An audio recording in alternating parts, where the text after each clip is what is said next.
Sa pagsubang sa adlaw, ipasabwag nato ang kahayag.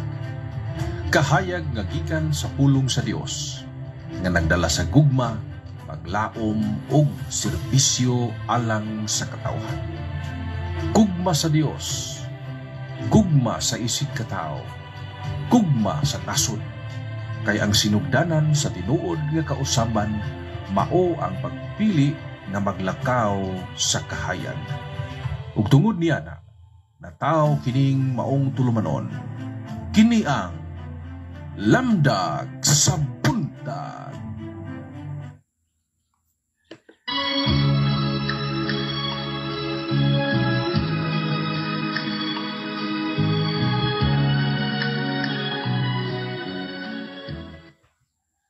Maayong buntag mga igsoon sa pagtuo. Ininusap ang inuhang igsoon. But Mike Hormatrelos, welcome kaninong tanan sa programa na Lamdag sa Buntag. Diin matag-adlaw kita man nag-uban sa pagpamalandong sa pulong sa Ginoo ug diha sa pag-andam sa atong espiritu alang sa usa ka bag-ong adlaw. Karon nga buntag, buot ko nga manglingkod ta, manghinahinay, ginhawa o atong pasudlon ang kalinaw sa Ginoo diha sa ato nga mga kasing-kasing. Naa siya guban nato, nagpaabot lamang siya nga kita moduol, nagdapit sa atong paguban kaniya nining adlaw. Agi pagsugod kita magaampo. Sa alang samahan ug sa anak sa Espiritu Santo. Amen. Among Ginoong Dios, salamat sa bagong adlaw nga imong gihatag kanamo. Salamat sa kinabuhi, salamat sa pamilya, sa grasya nga imong gihatag kanamong tanan. Bisan unsa pa man ang among mga kabalaka, apan kining tanan among gisalig diha sa imong mga kamot. Panalangini kaming tanan karon nga buntag, ug hatagi kami og lamdag aron among masabtan ug sulod sa among kasing-kasing ang imong mga mensahe. Unta nining adlaw, ihatag nimo kanamo ang imong bendisyon, proteksyon ug ang imong makagagahom nga lamdag sa espiritu aron makasunod kami sa imong kabubuton. Kini among gipangayo pinagi ni Kristo among Ginoo. Amen. Sa ngalan samahan ug sa anak sa Espiritu Santo. Amen. Once again, maayong buntag, mga binati nga mga kaigsuonan ko diha ni Kristo nga nagsunod nining atong programa Lamdag sa Buntag. Ang atong ebanghelyo karong buntaga mga igsuon, ato kining mabasa sa ebanghelyo sumala ni San Lucas, kapitulo 13, versikulos 31 ngadto sa 35. Mao kini ang atong mabasa. Di atong igayuna, may pipila ka mga Pariseo nga miadto kang Hesus ug miingon kaniya, kinahanglan mo pahawa ka dinhi ug muadto sa ubang dapit. Kay si Herodes buot mo patay kanimo. Si Hesus mitubag, adtua og suginli kanang milo. Naghingilin ako sa mga yawa ug nag-ayo sa mga masakiton. Karon ug ugma ug sa ikatulo ka adlaw akong tapuson ang akong buluhaton. Apan magpadayon ako sa akong panaw karong adlaw, ugma ug sa sunod nga adlaw. Dili maayo sa propeta nga patyon gawas sa Jerusalem. Jerusalem, Jerusalem, imong gipamatay ang mga propeta ug gibato ang mga sinugo nga gipadala sa Dios kanimo. Pagkanaggang higayon nga buot ako, mogakos sa tanan mong mga anak. Ingon sa usa ka himungaan nga nagtigom sa iyang mga piso, ilalom sa iyang mga pako. Apan dili ka buot nga buhaton ko kini. Karon ang imong balay biyaan sa hingpit. Dili ka na makakita kanako hangtod sa adlaw nga ikaw moingon, bulahan siya nga mianhi sa ngalan sa Ginoo. na isuon ang ebanghelyo sa Ginoo. Daygon ikaw, Kristo. So mangigsuon ining buntaga atong pamalandungan kining maong ebanghelyo apan sa dili pa atong isgutan ang santos nga gipasidunggan ining adlaw sa atong simbahan. Si San Alfonso Rodriguez. Gihandom nato siya nining adlaw. Usa ka tawo nga niagi og daghang mga kasakit. Gani namatyan siya og asawa og mga anak. Unya sa ulahi daog sa kalisod pinaagi sa pag-alagad sa Dios isip usa ka yano nga lay brother sa mga Jesuits o mga Hiswita. Dili ni siya pare o misyonaryo sa gawa sa nasod. Sa laman ni siya ka porter. Tigbantay ni siya sa pultahan sa kolehiyo sa Mallorca. Sa Espanya man siguro ni. Apan sa iyahang pag-abi-abi, pagpaminaw, o pagampo, daghan kaayong mga katawhan, daghang kalag ang natandog o nabag-o tungod sa iyahang kaayo, sa iyang gugma, sa iyahang trabaho nga simple, ug iya usab nga gipasinati sa mga tawo nga iyang ikahinagbo ang presensya sa Ginoo. Mao nga ang iyang kinabuhi nagpahinumdom nato nga bisan unsa ka simple sa atong mga binuhatan. Mahimong mapaabot nato ang kahayag sa gugma ni Kristo ngadto sa uban. Sa atong pagpadayon ato karong isgutan ang tulo ka mga punto nga atong makatunan niining ebanghelyo niining adlaw. Una nga punto, mga igsoon. Ang Ginoong Hesus doon na siya determinado nga mission. Determined nga mission yun. Nga bisan gani sa hulga ni Herodes, ang Ginoong Hesus wala mo biya sa iyang mission. Giingnan na siya nga hawa na dinhi kay nagbahad na si Herodes nga patyon ka. Wa siya mahadlok. Ningon pa siya nga kinahanglan mo padayon ko nining adlaw ug ugma. Ako ning buhaton sulod sa tulo ka adlaw. So may atong makatunan gikan ni ining maong ehemplo mga igsoon. Nga sama usab sa Ginoong Hesus kita usab dunay misyon matag adlaw. Diha sa atong pamilya man, diha man sa atong trabaho, diha man sa simbahan.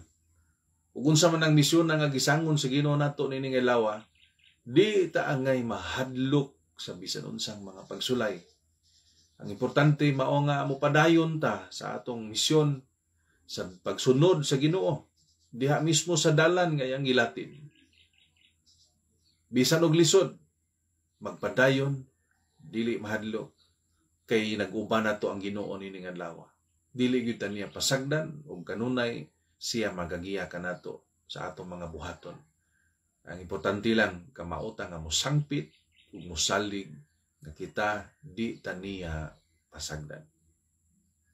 Ikaduha nga punto mga igsoon. Nga ang gugma sa Dios walay sukod.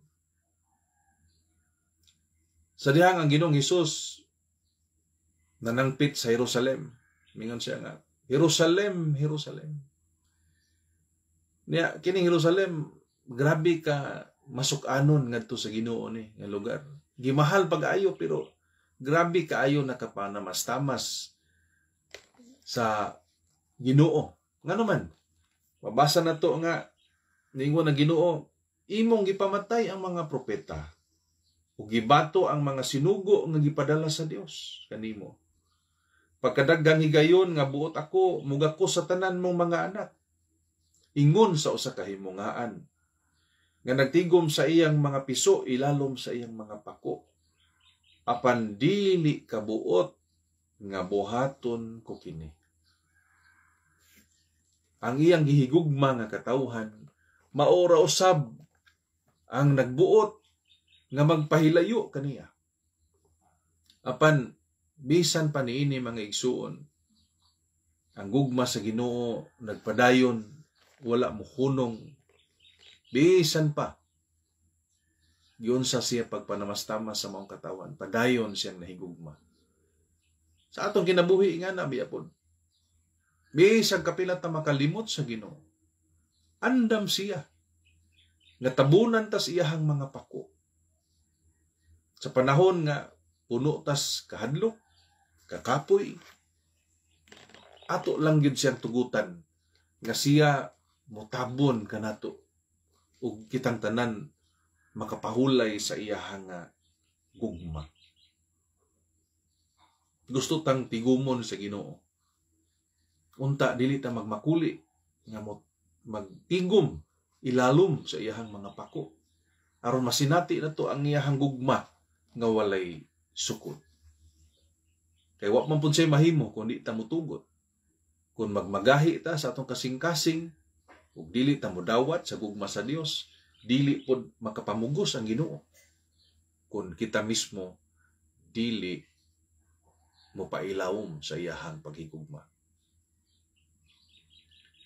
Ikatulo nga punto, mga igsoon. Kinahanglan nga andamo na to ang atong espiritu. Ningon ang Ginoo, your house will be left to you desolate. Ningon sa Bisaya, karon ang imong balay biyaan sa hingpit. Usa kini kapasidaan nga kung isira nato ang atong kasing-kasing ngadto sa Dios, siguran pod irespeto na sa Ginoo. Mawala ang presensya sa Dios diha sa atong balay, diha sa atong kinabuhi. Yun yung panahon nga nanata sa edad sa social media. Daghan kayo tag makita, mabasa ng mga stressful ng mga post. Kinahanglan timan-an nato nga dili lang taman sa paghimantay na unsa ang kalibutan, na unsa ang gawas, no? Sa nahitabo sa katilingban. Importante pod nga timan-an nato nga atimanon nato ang atong espiritu. Maghimo ta og mga gutlo sa pag-ampo. Kinahanglan doon na tayo mga panahon sa pagpahulay, panahon sa pagpasalamat, panahon sa pagpakikistorya nga to sa Ginoo. Mugahin gyud tag oras sa Ginoo. Kay kun di ta mugahin og oras sa Ginoo, na magmakuli gyud ta pagduol kaniya, moabot uni ang panahon nga Ginoo mismo dili na mupuyo diha sa atong kinabuhi. Mawala ang iyang presensya diha sa atong kinabuhi. Ug mao ni ang pinakapait nga kahimtang espirituhanon nga ang Ginoo dili na nato makita sa atong kinabuhi. Ug kana mo'y a choice nato sa kinabuhi, tablarag nangita ta nga kitang tanan maimpyerno. Kay mao na ang esensya sa impyerno. Sa impyerno, it is the place where God is absent. There is no presence of God in hell. Unya, ang kasakit matud pa dito, ang kasakit sa impyerno, bunga sa konsensya nga kita mismo dipili nga dili ta gustong mahiuban sa presensya sa Ginoo. So actually, ang nagsilot nato dili ang Ginoo, kundi kita mismo ang magsilot sa atong kaugalingon kay we deprive ourselves of the very presence of God. Kung di ta gusto mahitabo na, dinhi palang daan sa yuta, samtang doon na patay kinabuhi. Pilion na to, nga mahiuban sa presensya sa Ginoo, matang gutlo sa atong kinabuhi. Dagdo na to, kanunay ang Ginoo, diha sa atong kinabuhi. Bisag asa tapadong, diha sa atong pamilya, diha sa atong lugar sa trabaho, diha sa simbahan, diha sa katilingban, kinahanglan nga atong sination kanunay ang presensya sa Ginoo.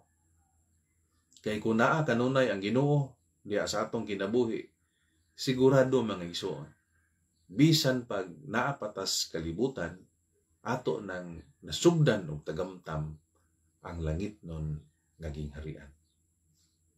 Mga praktikal nga paagi, mga igsoon, sa pagpuyo niining atong mga nakatunan karon. Diha sa pamilya, sugdan nato ang atong adlaw karon. Sa usa ka yano nga pagampo, uban sa imong kapikas, uban sa imong mga anak. Ako karong nga butaga, sugdan na mo ang among adlaw ni MM, di pinagi sa Santos nga Rosario. Simple nga pagampo. Pagpamalandong sa mga misteryo sa Santos nga Rosario, sa kinabuhi sa Ginoong Hesus. Uban ng panambang og pangaliha sa atong mahal nga Birhen Maria. Simple apan makahuluganon ug makatambang kaayo nga mapaduol ta sa Ginoo.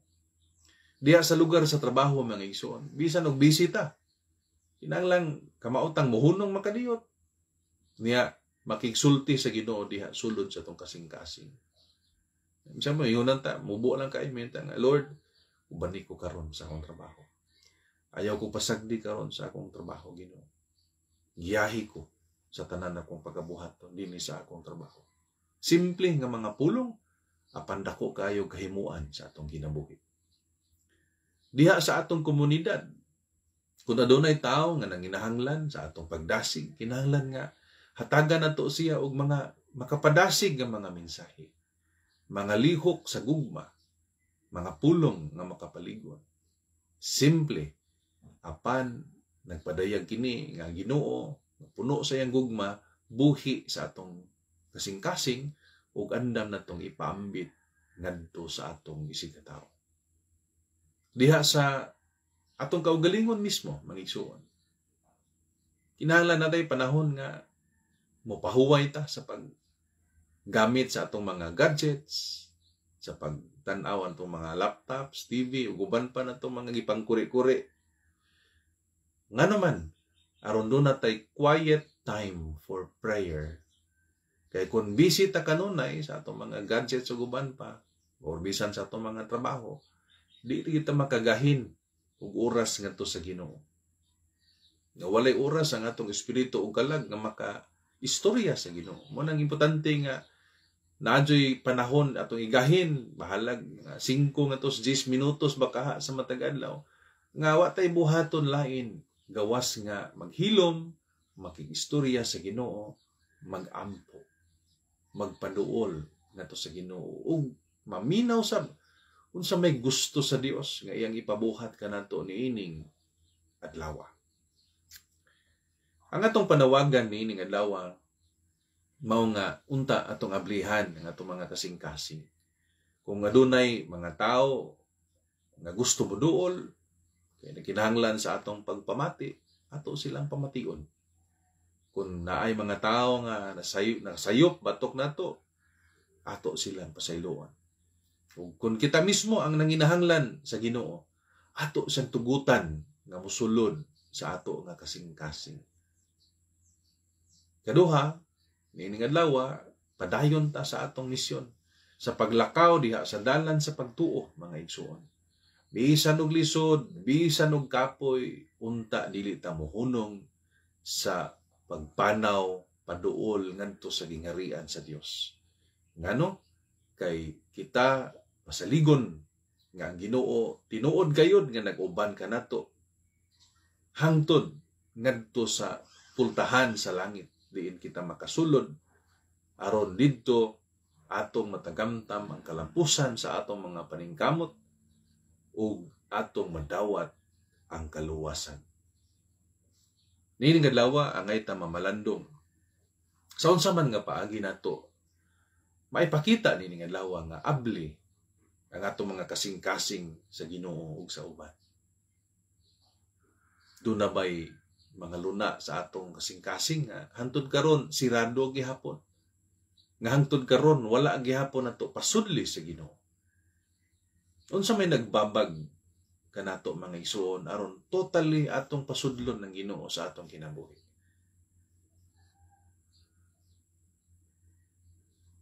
Kining maong mga pangutana o pamalandong ato kining gahinan o pipila ka mga gutlo nining adlaw aron atong mapamalandungan ang mga tubag niini ug ang mga mensahe sa Dios alang kanato.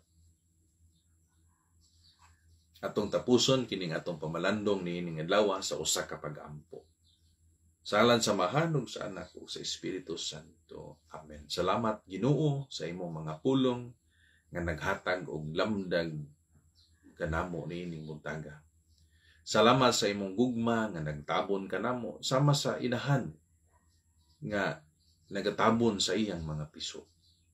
Tabangi kami nga magpabilin sa imong dalan ug unta dili na mahadlok bisan og lisod ang panahon. Hatagi kami sa kanunay ug kusog nining adlaw aron mahimo kaming kahayag ug alagad sa uban. Kini tanan among gipangayo sa ngalan ni Kristo among Ginoo.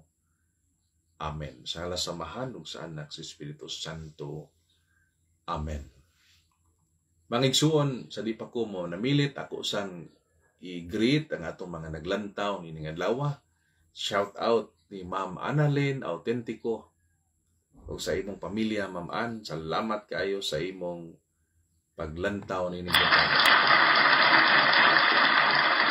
God bless you and your family.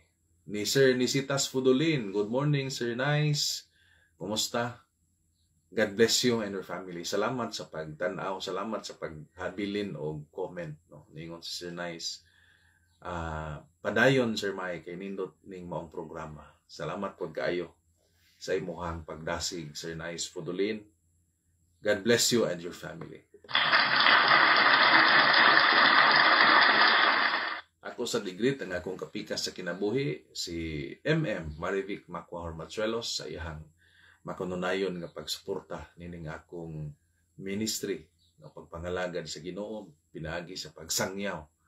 So salamat kayo sa akong kapikas nga mahigugmaon sa kanunay og nagpangga nako sa akong mga anak nga si Maria Teresa, si John Luke, si John Michael, John Rafael, John Gabriel, ug si Maria Elizabeth.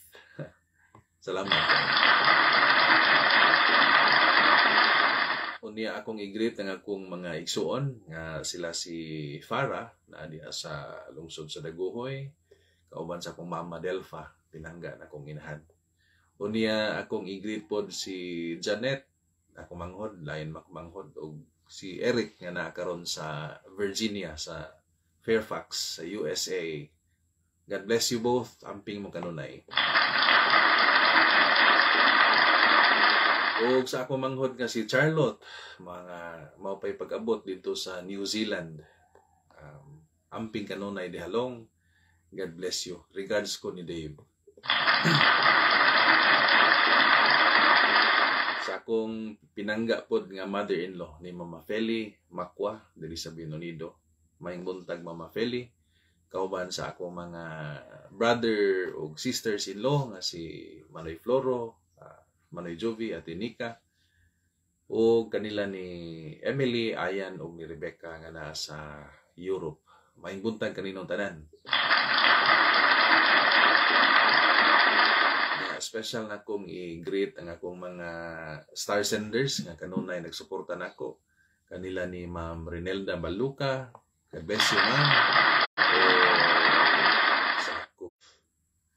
So, daghang salamat mga igsuon sa inyong pag-uban ako dinhi sa Lamdag sa Buntag.